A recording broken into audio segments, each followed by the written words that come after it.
This week we talked about or read about school vouchers in schools and how effective they were um, or are in schools. I feel that as we read the different um, books and embedded articles from our website, that I agree with the lottery voucher system more than I do with the charter schools.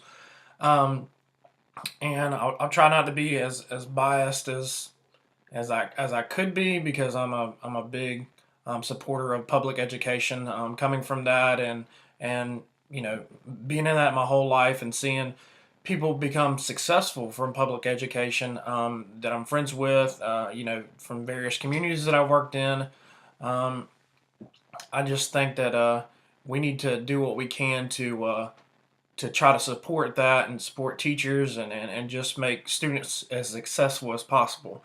Um, I don't think it's a level playing field when you talk about private schools, charter schools, um, any of that nature. The teachers don't have to be certified in the various charter schools that I'm familiar with. They're not bound to the same standards that we are. Um, and with that being said, so it's like you're almost comparing apples to oranges. Um, they don't really, like I said, they don't really have any guidelines to follow, and it just shows in our reading, or they stated in our reading that it's not a proven fact that the voucher system and everything's working. It did state that um, in the Diane Ravish text, the that it's more beneficial for Hispanics and African American students, because they're getting some of the additional help that they possibly need. Um, but even with that, it seems like it's very minimal. And with that being said, there's just, you know, in public schools, you have students that are more challenging. Every year, students get a hearing to come back in, even if they're kicked out, as long as they've not been expelled from the superintendent, then they get another chance. At the charter schools and the private schools, not so much. They get to pick and kind of choose who comes to their school. And they're almost like looking for a cookie cutter type student. All of them are kind of generally the same. With that being said, um, and so with that, being said, they also don't um, accept a whole lot of EC children, children with like special needs.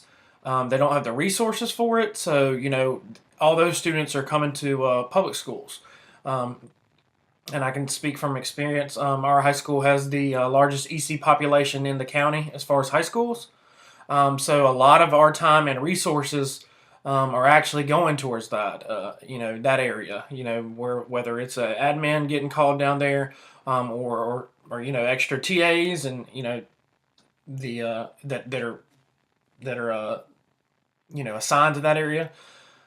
Um, with that being said, it's just the kids that you need to spend the most time with, the most love, and make sure that they get that instructional piece. Sometimes aren't coming to school. They're missing too many days. They're tardy to class, so they're getting disciplinary actions given to them throughout the week. And you don't really see that with the charters, or the voucher systems. Um, like I said, it kind of ties back into, if they're not doing right, or if they're not the student that they were looking for, they are able to kick those students out. And in public schools, we have to serve every student. There's unless they get kicked out for um, a firearm or drugs. And even often with drugs, there's a program that students are allowed to go through once they are caught with drugs. They're allowed to attend that with their parents and with that company, and they're allowed one opportunity in the high school, in their 4 years of high school, to kind of turn that around. So they're not immediately kicked out with drugs either. Um, Gang violence, you'll see some of that. Where students will be long termed or sent out.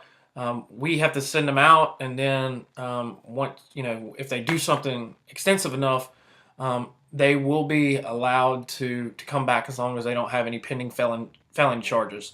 Um, we had quite a few students that received those, unfortunately, but if those get dropped or if they get cleared from it somehow, then they can have a hearing, and certainly if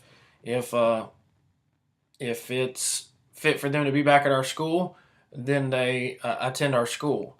Um, the the students often, you know, receive multiple warnings, receive multiple days home, and that's just not happening in a charter school or a private school.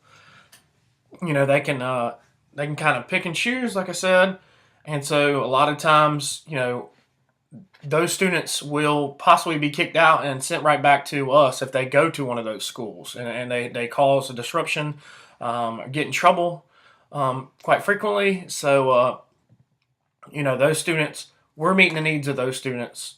The other schools, really not so much. So, when you talk about how successful a school is, you have to, it's not really an even playing field at all. We're serving the needs of the students that don't come to school. So, it's kind of hard to gauge whenever a student, misses 20 days, 30 days or more in a semester, not much less a year.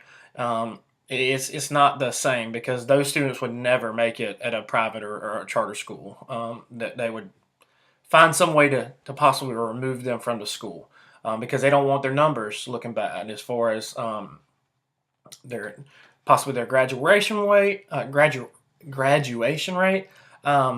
or their just proficiency scores.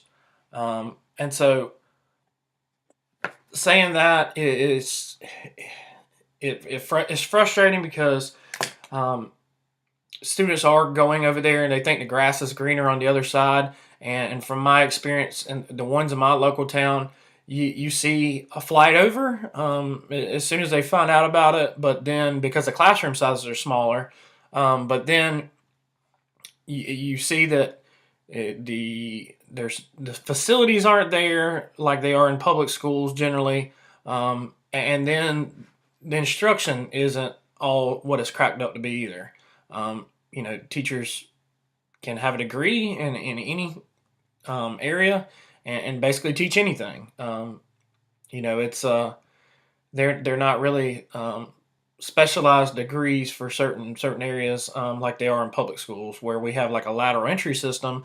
There's no qualifications. To my knowledge of it, you don't even have to go in as lateral entry. You're just able to teach, which is kind of scary in a sense. That you can basically have your degree in something completely opposite of what you're delivering the content in. So I mean, there's just different variables that from the text. It's just stating that there's no there's no concrete evidence of any improvements by really having the voucher system, or the going to public or private schools. There's no evidence of it being successful. Like I said, however, I believe I would tend to see more upside in the lottery system with the vouchers, because I think that if you're going to offer it, you need to offer it to everyone. You shouldn't offer it to just the typical kid that doesn't have problems. I mean, because all students need help. It doesn't matter what background they come from, what community they come from. It needs to be a level playing field. And if you're going to offer these things, you need to offer to everybody, no matter what race, religion. You need to, it needs to be similar to a public school as far as who's let in, who's not. Um, if you don't really have the resources, um, that's a slippery slope, I think, and I don't really agree with it. So, um, with that being said, I just I just don't think there's an even playing field overall. From the readings and just what you hear about it within the various communities that you've worked in, there's no, it's not proven. And with that being said, um, anytime you're talking about increasing student achievement, you need to have factual information. And so far from everything I've heard and read, there's it's very minimal to any. Um, of it being better than public schools. So I think we need to sink more money, more time. Um, as far as like the big money people that are pushing all these funds to these charter schools and private schools. Step back and look at the big picture.